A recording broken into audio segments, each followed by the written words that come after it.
संन्यास आश्रम के अधिष्ठाता स्वामी शिव ज्योतिषानंद महाराज के पावन सानिध्य में पिछले 5 सालों से चल रही प्रभात फेरी पुरुषोत्तम मास के पुनीत अवसर पर जगत पिता ब्रह्मा की नगरी पुष्कर पहुंची, जहां तीर्थराज के 52 घाटों की परिक्रमा कर पुष्कर सरोवर का पूजन और आरती की गई।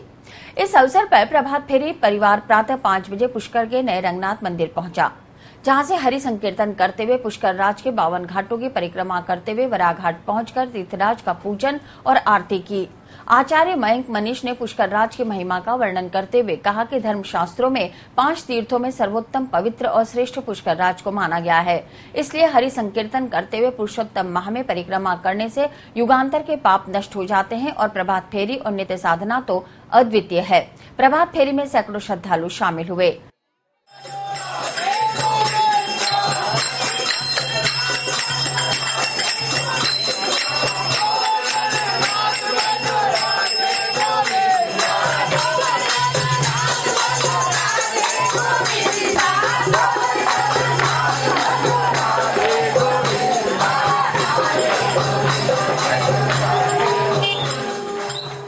संन्यास आश्रम के अधिष्ठाता स्वामी शिव ज्योतिषानंद जी महाराज की सत्प्रेरणा से लगातार 5 वर्षों से हमारी प्रभात फेरी जो नियमित रूप से चल रही है, उसके तहत पुरुषोत्तम माह के पावन अवसर पर आज प्रभात फेरी परिवार को अपने पुष्कर जी के 52 घाटों की परिक्रमा, पुष्कर घाट के 52 घाटों की परिक्रमा एवं तीर्थराज ब्रह्मा जी की नगरी की परिक्रमा करने हेतु सुबह 5 बजे लेके गए।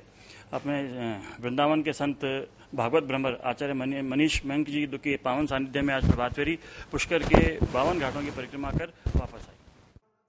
पुरुषोत्तम माह के पावन अवसर पर हाथीभाटा स्थित लक्ष्मी नारायण मंदिर में आयोजित श्रीमद् भागवत कथा के तीसरे दिन भागवत भ्रमर आचार्य मयंक मनीष ने भरत का आख्यान, गंगा अवतरण की कथा, सूर्य की राशियों में गमन, नरकों का कथन, अजमिल का उपाख्यान, दक्ष द्वारा प्रभुस्तुति, देवासुर संग्राम, हिरण्यकश्यप का तप वर्णन, भक्त प्रहलाद चरित्र और नरसिंह अवतार लीला का वर्णन किया। कथा के मुख्य यजमान वासुदेव मित्तल ने भागवत भगवान की आरती और पूजन किया।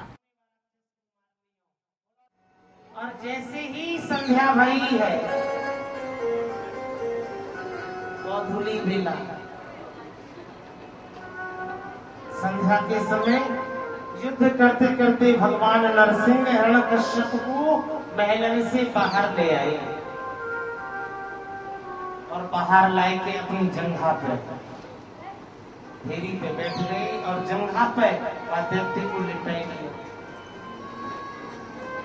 बोले अब बताओ तुमने कौन कौन से वरदान मांगे हैं ब्रह्मा जी से? बोले मैंने वरदान पायो न घर के भीतर मरूंगा न बाहर। ठाकुर जी बोले भीतर बाहर नहीं है, चौखट पे बैठे हो बाबरी। बोले मैंने वरदान मांगा न हम दिन में मरे न रात में, और न दिन है न रात्रि, संध्या का समय।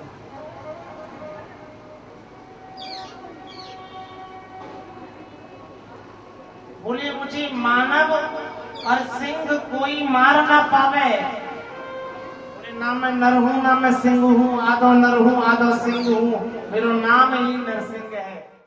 गुलाबबाड़ी नाका शॉपिंग सेंटर स्थित मधुबन कॉलोनी के कम्युनिटी हॉल में 21 से 29 जून तक वृंदावन धाम से आए कथावाचक श्रद्धेय संत राम भैया कौशिक अपने मुखारविंद से संगीतमय भागवत कथा का श्रवण करा रहे हैं।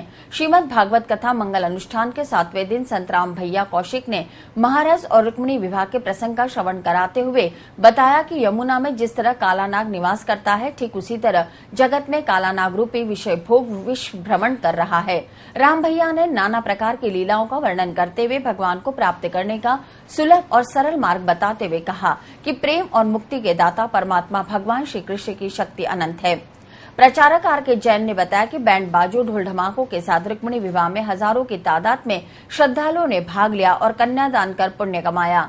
कथा आयोजक संतोष रमेश चंद्र प्रभातीलाल खंडेलवाल ने कथा में पधारे पूर्व राज्य मंत्री रतनलाल तांबी, समाज सेवी कालीचरण खंडेलवाल, रामस्वरूप जसोदिया, नवल किशोर खंडेलवाल को गुलदस्ता भेंट कर स्वागत किया।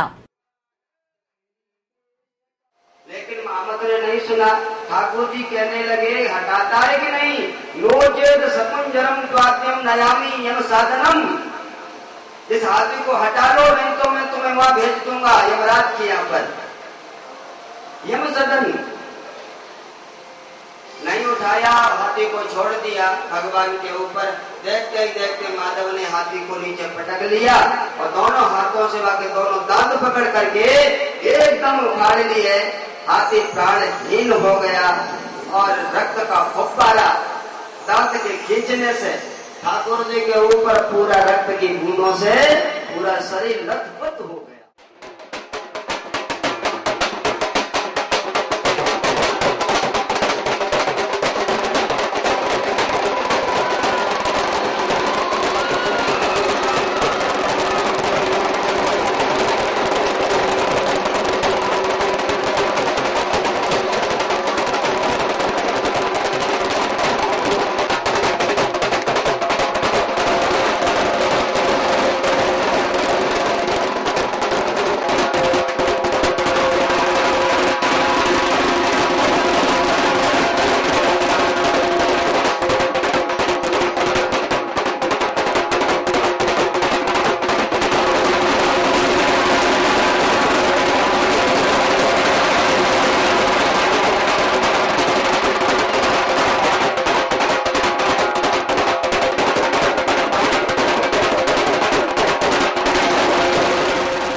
इन्वॉल्व हुए, लेकिन हम लोग सब लोगों ने इतना इन्वॉल्व और इतना एंजॉय किया ना कि बहुत मजा आया। और यहाँ पे कृष्ण जन्म बहुत सुंदर तरीके से मनाया गया था। कृष्ण जी का जन्म बिल्कुल वैसे ही मनाया गया था जैसे हुआ था।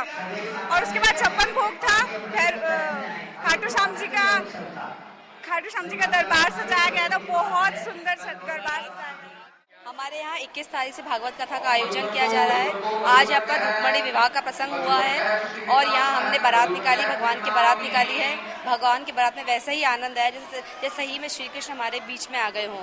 भागवत कथा में हमें अपने जीवन का सार मिलता है। इसमें यही है कि हम जैसा कर्म इस जन्म में करेंगे हमें वैसा ही फल यहाँ पर मिलेगा। रविवार सुबह भगवान चारभुजा नाथ की शोभा यात्रा गाजे बाजों के साथ बड़े श्रद्धा और उल्लास के साथ निकाली गई। चांदी की पालकी में विराजित भगवान चारभुजा नाथ की सवारी में 101 महिलाएं सर पर कलश धारण के मंगल गीत गाती हुई चल रही थी। वहीं पुरुष श्रद्धालु चारभुजा नाथ के जय जयकार करते हुए चल रहे थे। श्री अग्रवाल पंचायत धड़ा जनकपुरी की ओर से निकाली गई शोभा यात्रा घी मंडी स्थित चारभुजा नाथ मंदिर से रवाना हुई और स्थानीय मार्गों से होते हुए ऋषि घाट स्थित जगदीश भगवान के मंदिर पहुंची, जहां देवों का आह्वान कर यज्ञ का आयोजन किया गया। श्री अग्रवाल पंचायत धड़ा के सदस्य उत्तम चंद कंदोई ने बताया कि भगवान जगन्नाथ रथ यात्रा महोत्सव भी बड़े ही हर्षोल्लास और श्रद्धा के साथ मनाया जाएगा।